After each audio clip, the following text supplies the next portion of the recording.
So sure, we're going to teach you how to sell. We're going to use certain processes. Of course we are. We'll have sales training, a basic sales training program as part of this, basic maintenance and service sales without selling. Technicians love this kind of stuff. And the reason is we figured out what your best customers actually respond to.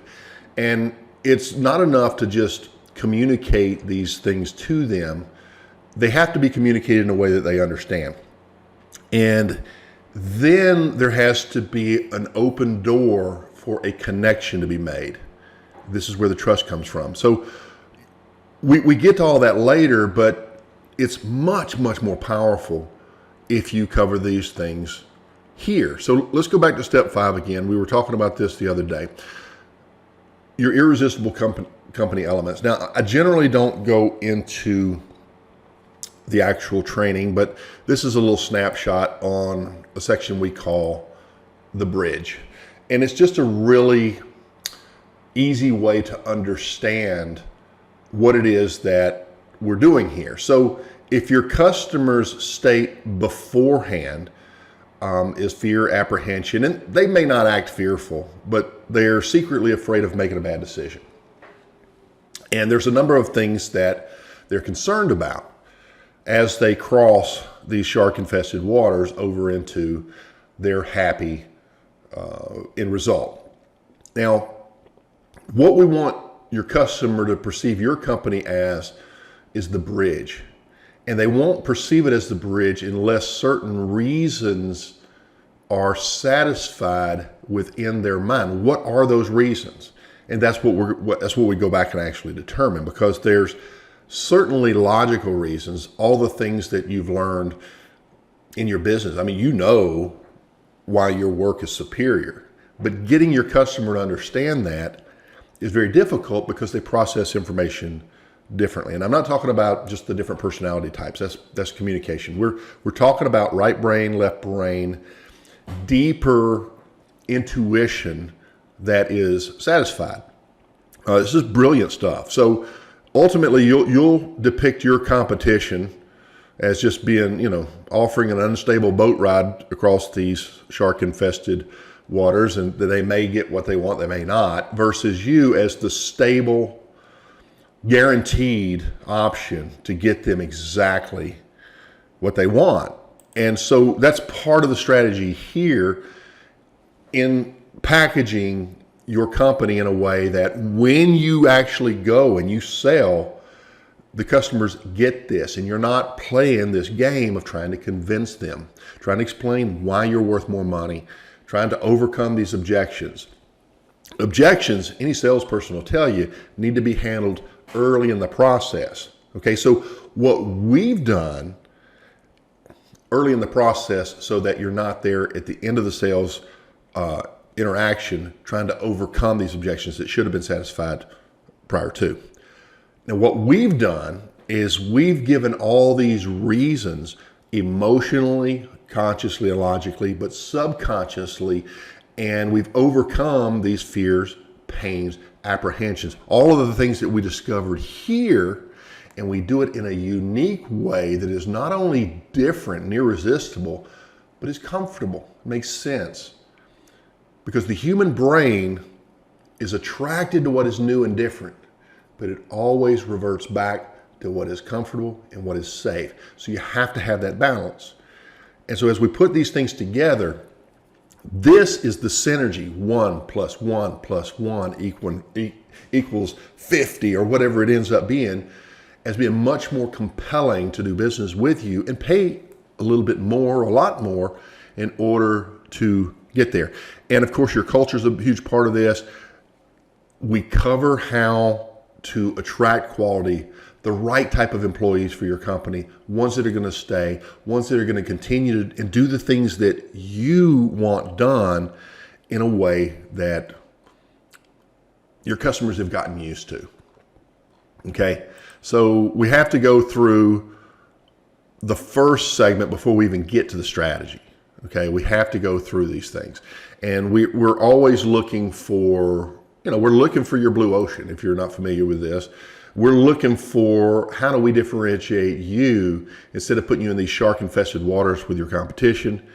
At least find a blue pond within that ocean that allows you to be different and to stand out in a positive way so that you can attract customers who appreciate this versus those who just look at the price. I know it's frustrating. There is a solution. You can absolutely attract better customers who really value what you're doing. And that's phase one. That's step one is getting that attraction. But having them actually go through your process of the service call, of the sales call, of the maintenance visit or the tune-up or duct cleaning, whatever it is that you're doing, and having them come out the other side of saying, wow, you guys are absolutely worth it. What a difference. So a lot of trainers are going to tell you that that's the customer experience, and it is. But customer experience that's built on a non-relationship is not nearly as powerful nor as deep as one that's built on trust, on appreciation for you, on shared values at a fundamental level. And we show you how, not just to communicate that, but to actually create that connection. It's all subconscious stuff. It seems like voodoo magic, but it's all good. You guys, women do it to us all the time. They know how to influence us in such a way, in the way that they dress, the way they carry themselves, the way that they move and communicate, that we don't understand what's going on, but we just know we're compelled to move forward, right? That's something we can all relate to. So be thinking about these things as we go through this. Again, the process is awesome. Everything is covered. This thing absolutely works. We've never had anything like this in this industry. And so if you're that company that's, there's a problem, okay? If you don't know there's a problem, there's no help. There won't be any motivation. You're not going to do anything. But if you know there's a challenge, why can't I sell at the price that I'm worth? How am I going to keep or hire and keep good quality people if I can't make enough money? See, this is why we have to fix this early on. So if you implement these things properly, and this is not a course, okay? Go online and watch videos. These are workshops. I'm there with you. We're going to go through these steps together, and you will get this, and it will have an impact. And your customers will say, wow, not everybody, but you don't want everybody. What we've done is we're weeding out the types of customers that really, they're just always going to be about price because they don't understand and they don't want to understand. Just like there's HVAC business owners. They don't understand this. They don't want to understand this. Okay. I know I've got experience. We all have experience, but it's by combining our notes and learning some of these other things that we take things to new levels. And we've really done a fantastic job here. This will be done in small groups. We're going to go through these. It makes it more affordable. Take you all the way through these steps. And this is customized. No two companies will look alike. This will be a uniquely you business that's designed to attract what we've done the research and determine your best customers respond to, not just what they want. They may think they want one thing, but when you do this little thing here, they respond and they move forward. They don't know why. I just had a feeling in my gut. I just had a feeling that you were the company. And I was right. My feelings are usually right. I got to go with my gut, right?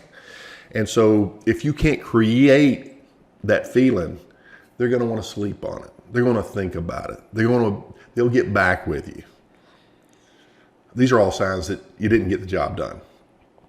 And I'm here to tell you it's not just about hiring a better salesperson or going to a better sales class. You've got to go all the way back and figure out what it is about you that we can make unique and irresistible. But to who? To this group right here, your ultimate customer avatar, the ones that are your best customers. They appreciate what you do. Phase one, we go through all these potentials and assimilate these. Get all the data. Phase two, we do the strategies and we come up with execution that works. And then phase three, we create this power identity that is totally different from anybody in your market. And we weave these and implement these into your services into a superior service call process that the customers really do respond to, as well as sales calls, maintenance calls, duct cleaning, IAQ, whatever it is you're happening to be working on. We have to do more than just get that lead and then go out and get that money and be done with it. With the times that are coming up, with the difficulty in the economy and everything else, you're really going to be happy that you've pulled your customers into a relationship and they're not going running somewhere else. Part of them will. The economy is going to squeeze a lot of people to make some tough decisions, but as long as you're perceived as the best value for the price, the best return on the investment, and in a way that they understand it, they're going to be inclined to stay with you. And that's what we're doing here. HVAC business owners do a terrible job of this, except for your market leaders. They figured a lot of this stuff out, most of it usually, and they really do a good job. But if you want to go to that next level, if you're at that point, like I mentioned, you've been in business a while, you understand that processes work, but you're still kind of struggling getting your prices up where they need to be, or getting your team to charge what, or to be able to sell what you need sold, or taking things to that level where you're actually the market leader. If you're in that spot right there and you know there's a problem, then there's hope. If you don't know there's a problem, there's no hope. You're just going to have to figure it out your own. But anyway, this is what's going on. Pete Ramsey, HVAC Greatness. Hope this makes sense. I'll talk to you on the next one. Bye-bye.